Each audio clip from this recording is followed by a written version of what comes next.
On se retrouve aujourd'hui pour une vidéo autour des Fleurs du Mal, le recueil de Baudelaire, et nous allons particulièrement nous intéresser à la façon dont ce livre de poèmes est structuré. Alors tout d'abord, je tiens à mettre en exergue une citation de Baudelaire que l'on retrouve dans une lettre qu'il a adressée à Alfred de Vigny. Le seul éloge que je sollicite pour ce livre est qu'on reconnaisse qu'il n'est pas un pur album et qu'il a un commencement et une fin. Cette citation montre à quel point la composition de l'ouvrage a joué un rôle important pour Baudelaire. Il ne s'agit pas de juxtaposer des poèmes qui n'auraient aucun rapport entre eux. Au contraire, le recueil est véritablement construit. Il prend la forme d'un parcours qui a un sens. Et ce mot sens a justement un double sens, si vous voulez. À la fois, le recueil va indiquer une direction, il va y avoir une progression entre le début et la fin du recueil, mais il y a aussi une signification symbolique de cet agencement particulier des poèmes. Et il appartient au lecteur d'en être conscient. Alors, tout d'abord, ce qu'il faut retenir au niveau de la structure générale du recueil. On va avoir deux entrées, si vous voulez, en quelque sorte, dans le recueil, qui sont un petit peu à part. On a une dédicace et on a ce qu'on appelle un poème liminaire, donc qui est au début du recueil, sans faire partie véritablement d'une section, comme on va pas le voir par la suite. Ce poème liminaire est intitulé « Au lecteur ». Et il faut comprendre que ce poème est en quelque sorte un poème programmatique qui donne des clés justement pour comprendre le recueil des Fleurs du Mal et pour indiquer au lecteur une sorte de pacte de lecture, une sorte de mode d'emploi du recueil. Le recueil se divise ensuite en 6 sections, comprenant en tout 127 poèmes. On a la section tout d'abord Spleen et idéal, ensuite Tableau parisien, Levain, Fleurs du Mal, Révolte et la mort.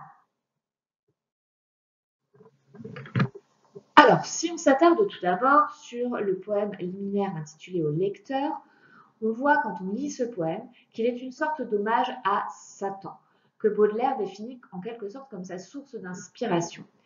On voit déjà ici donc que Baudelaire renouvelle en quelque sorte le motif du poète enthousiaste.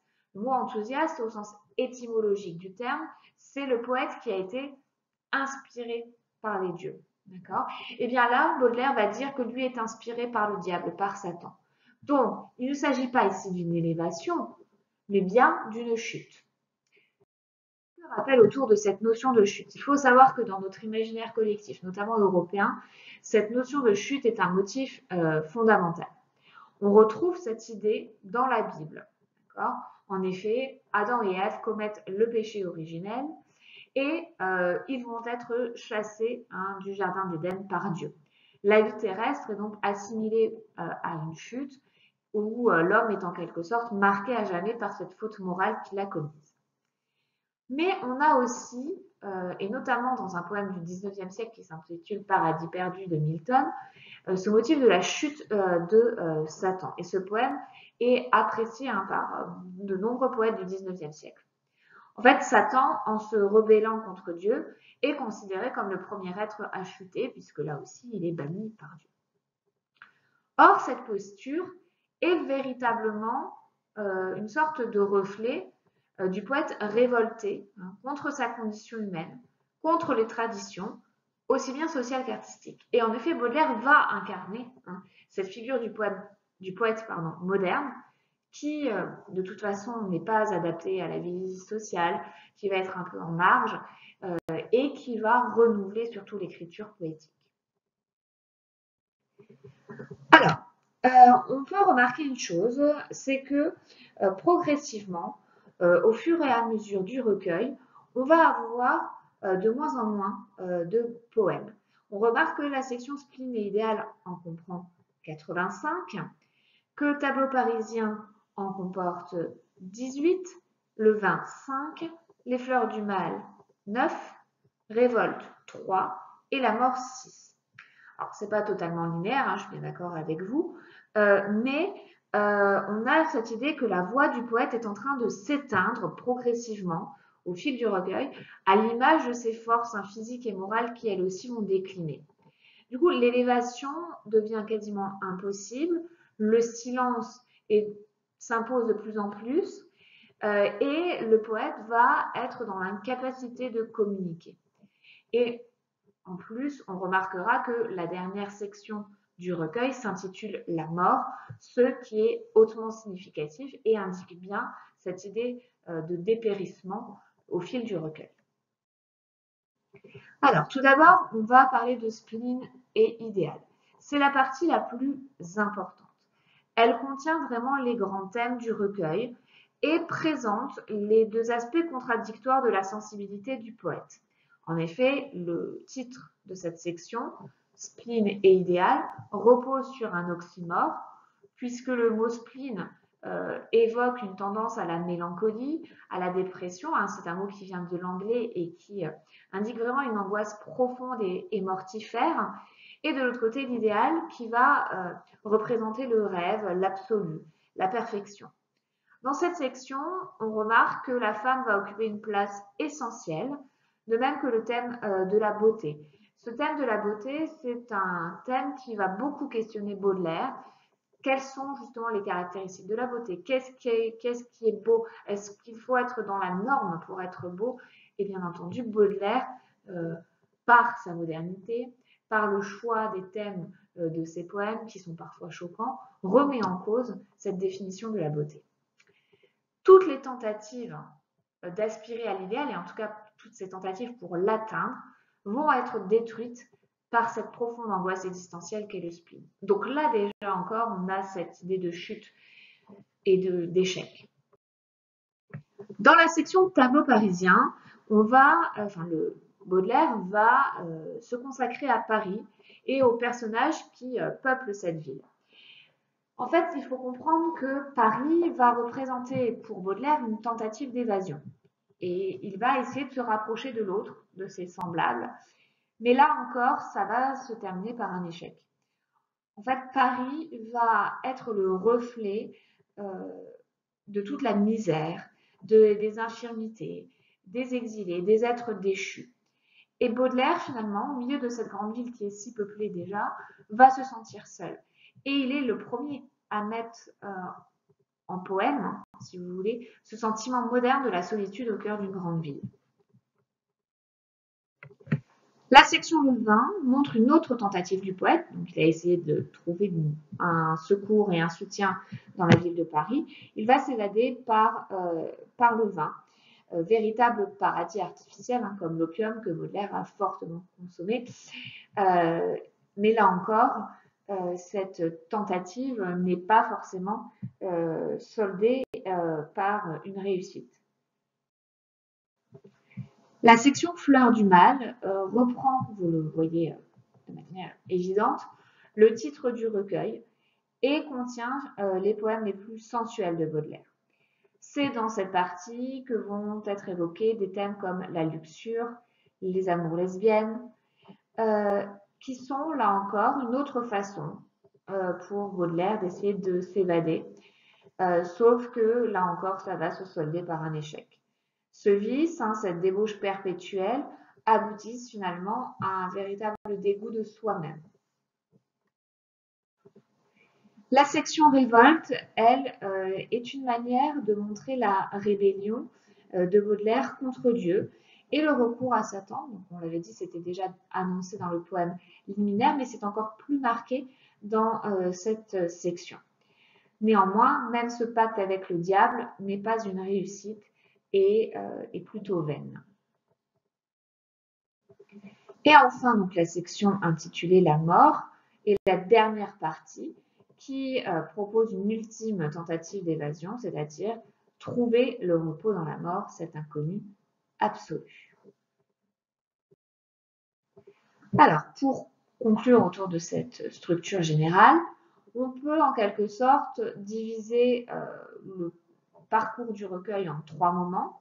Le premier temps, spleen et idéal, développe une série d'expériences intérieures qui hésite sans cesse entre le spleen et l'idéal. Et on va retrouver des thèmes comme l'écriture, l'amour, la mélancolie. Le deuxième temps évoque les différentes tentatives de fuite hors du spleen, par l'immersion dans la ville moderne, puis dans la débauche, donc tableau parisien, le vin et fleurs du mal. Et enfin, le troisième temps indique la révolte, l'ultime sursaut, avant de trouver un relatif apaisement dans la pensée de la mort.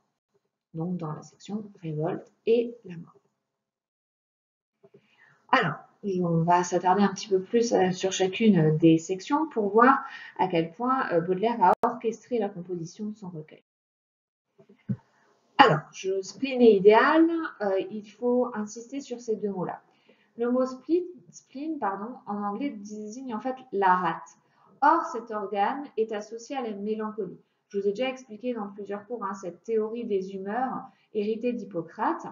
En effet, la rate est ce qui va produire la bile et la bile noire, et on considère qu'un surplus de bile noire est à l'origine d'un tempérament mélancolique. Or, cette mélancolie est inhérente finalement au poète. L'idéal, c'est un mot qui est très vaste et qui recouvre en fait plusieurs choses. C'est en tout cas un but que cherche à atteindre le poète sans jamais y parvenir. Et néanmoins, le poète est celui qui a le plus de chances de s'approcher de cet idéal grâce à la poésie, puisque le langage poétique est une langue à part qui va permettre d'accéder au beau, de s'élever jusqu'à la sphère des idées. Lorsqu'en effet, le mot idéal, alors ça renvoie bien au mot idéal que vous connaissez quand on a un idéal de vie, où on parle de l'homme idéal, de la femme idéale, mais c'est cette idée aussi reliée à l'idéalisme de Platon. On en a déjà parlé aussi en classe avec ce mythe de la caverne, l'idée que le monde qui nous entoure n'est qu'un reflet d'un monde supérieur auquel très peu de personnes ont accès, et les poètes feraient partie de cette catégorie de personnes pouvant atteindre ce monde idéal et non pas la simple copie un peu négative que l'on a dans le monde réel. La poésie, donc, ça va être le moyen de quitter le monde sensible au profit du monde intelligible. On retrouve ce désir d'élévation à plusieurs reprises dans la section spleen et idéal. Je vous invite à relire les poèmes L'Albatros, Élévation ou encore Correspondance. Mais il faut comprendre que cette élévation n'est en aucun cas une élévation religieuse pour Baudelaire. Dieu est rejeté, Dieu est décevant, et finalement, la poésie va chercher une nouvelle forme d'idéal dans un monde moderne où Dieu n'a plus sa place.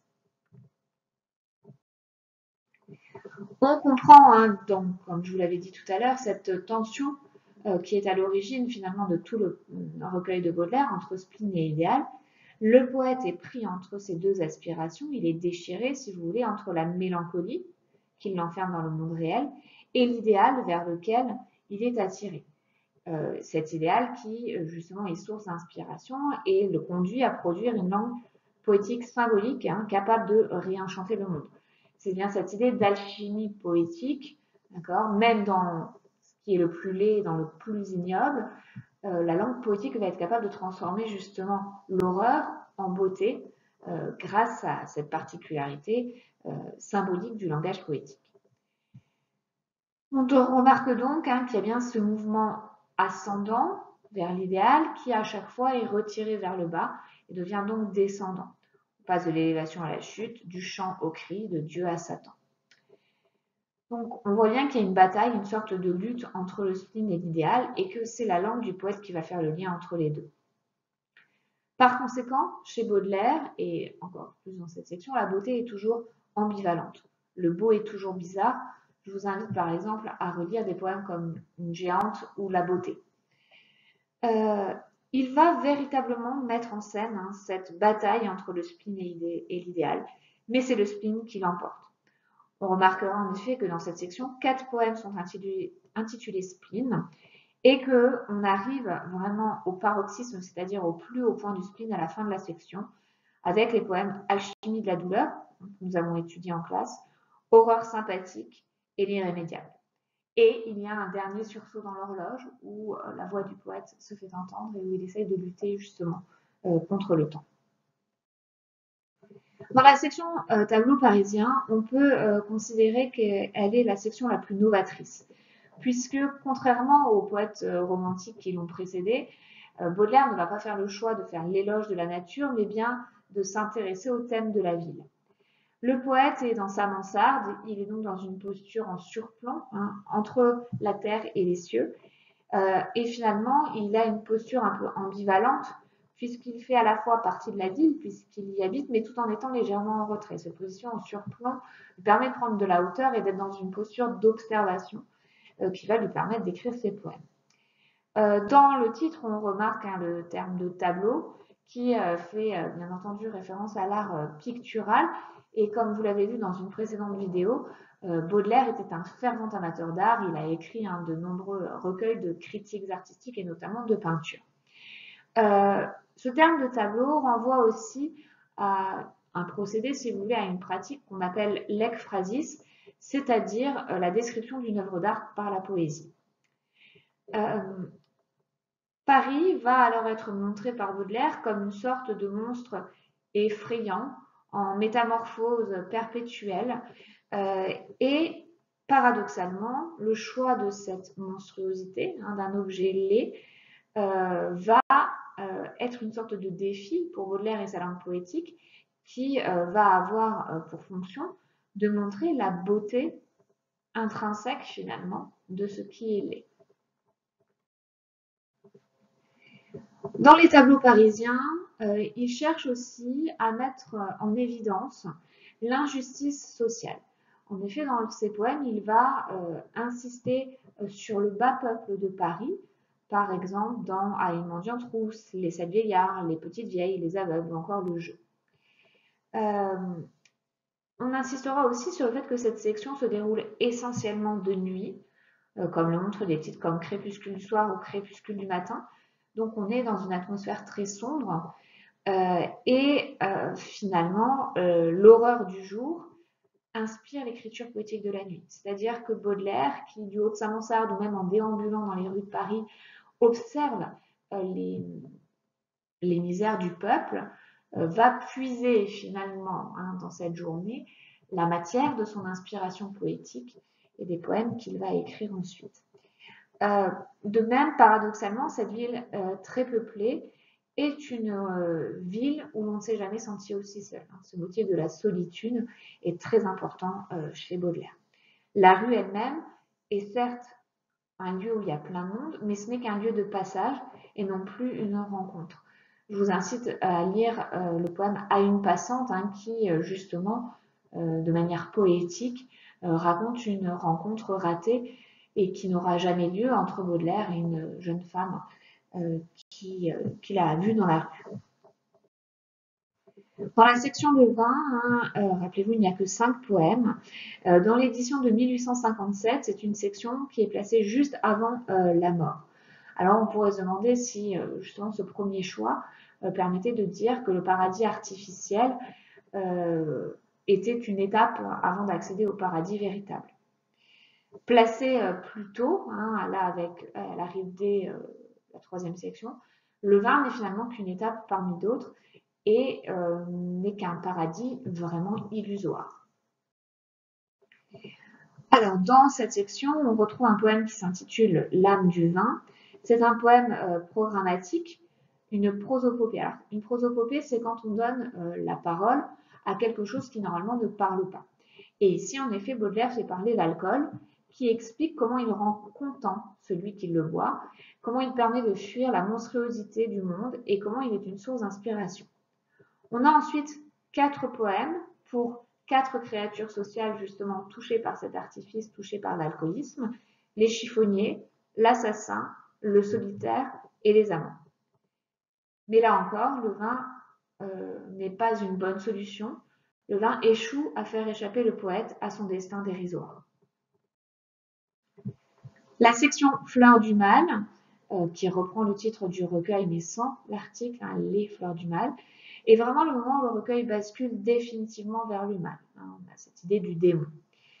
C'est aussi la section où on est au plus haut point dans la poésie galante, c'est-à-dire où la femme va être présente En effet, Baudelaire va chercher, en multipliant les liaisons et les expériences sensuelles et sexuelles, à fuir sa condition humaine. Il va alors choisir justement, paradoxalement, non pas des femmes belles, mais des muses horribles, immorales, abjectes. On retrouve en effet dans ses poèmes des termes comme femme damnée, fontaine de sang, vampire, ou encore la Béatrice qui est une figure un peu diabolique. Mais là encore, les femmes se soldent par un échec. Ce n'est qu'un divertissement passager. À la fin de la section, on retrouve un poème intitulé Voyage à Cythère, qui est une allusion au peintre Watteau. Et c'est comme si en quelque sorte le poète faisait un voyage dans le passé. Il met en scène une poésie amoureuse qui n'existe plus et qui, en tout cas, n'est en aucun cas consolatrice. Le dernier poème est un véritable memento mori. Memento mori, ça veut dire souviens-toi que tu es mortel, puisqu'on retrouve l'image du crâne qui annonce déjà la mort qui viendra clôturer le recueil. Alors, dans la section révolte, on a bien cette idée que le poète va se révolter contre Dieu. Par exemple, dans le poème intitulé Reniement de Saint-Pierre, le poète apparaît comme le symbole, si vous voulez, de l'humanité souffrante. Dans le poème intitulé Caïn et Abel, vous savez, Caïn et Abel, c'est l'histoire de ces deux frères qui se livrent justement à une lutte fratricide. L'assassin est présenté comme une victime de son frère, qui est peint ici comme un bourgeois. Donc il inverse finalement les rôles entre assassin et victime, entre Caïn et Abel. Et Satan devient le nouveau Dieu, la nouvelle référence. Il va rendre ainsi, dans cette section, hommage à des figures de révoltés, mais cette révolte reste totalement fantasmée et très littéraire et n'aboutira pas à une solution satisfaisante. Le recueil se clôture donc sur la mort. On peut distinguer deux temps. D'abord 5 sonnets, donc forme très rigide, forme fixe, et le dernier poème, qui est lui composé de 8 parties, où la voix poétique semble retrouver un nouveau souffle. En fait, la mort est en quelque sorte un dernier saut dans l'inconnu, une dernière solution au spleen. Le poète ne cherche plus à savoir ce qu'il attend après la vie, comme l'indique la question rhétorique qu'importe dans le dernier poème. La mort apparaît peut-être comme l'ultime solution. On a encore 2 poèmes après à la fin de la journée qui indiquent bien symboliquement cette idée de la mort et qui peut peut-être indiquer la possibilité d'une voix qui perdurerait au-delà du décès et propose une vision personnelle d'une vie après la mort. On a également ce poème Le Voyage, qui est en quelque sorte une somme du recueil, une condensation de tout le parcours qu'a effectué le poète. Le terme de voyage est ici une nouvelle métaphore pour désigner la mort, et mort qui traduit le désir de fuite du poète. On retrouve différentes étapes dans ce poème, comme dans le parcours. Tout d'abord, des souvenirs de l'enfance, ensuite la joie de la découverte du monde. Le 3, l'œuvre de voyance, c'est-à-dire ce que le voyage sur Terre, c'est-à-dire son existence humaine, la vie, lui a permis de voir en tant que poète. 4e partie de ce poème, la liste des déceptions que connaît l'homme. 5, le temps du spleen. Et enfin, la mort à proprement parler. Le recueil s'achève donc sur l'ambivalence et l'inconnu et met fin à un parcours malheureux. On assiste en quelque sorte à une mise à mort symbolique de la voix poétique.